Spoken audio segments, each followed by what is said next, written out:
So the first step that we're going to start with is creating a master sketch. And this is just a term I use for what we're going to be mating and building the assembly off of. So let's go ahead and build that. I'm going to create a new part. I'm going to create a sketch and click a plane. Note you can do this as a 3D sketch, but just for the sake of this series, I want to keep it simple and keep a 2D sketch of what's going on so that we can look at it very easily. So I'm going to draw a structure kind of similar to my last video's sample, but this time we're going to throw a bend in it. Okay, so what's going to happen is I'm going to put here, I'm just going to give it some dimensions, like we'll make this 8. Let's make this 24. I'm just making this stuff up. We just want to get something. Let's call this 14. And let's give this 13. Okay, so there's our tube structure. So the way this is going to work is we have one straight tube there.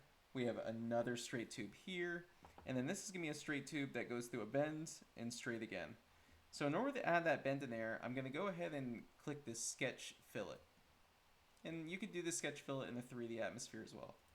So I'm going to go ahead and click that vertex right there and type in 6.2 because I know I'm actually going to be making this structure out of 1 3/4. So one thing to note is that this dimension right here is very important. Where did I get 6.2? Well, that's actually from the different die sets that are available that you can use that we have on our shelf ready to go. After this video, I'm actually going to be showing you guys how to go and look up these different types of tube radiuses on our website so that you can make sure you design it to the T.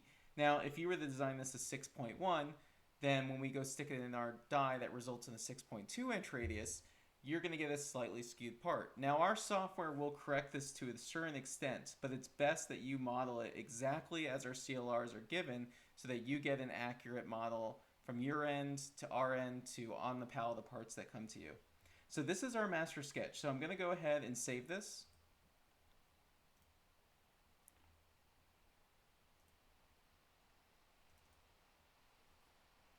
So let's call this master sketch.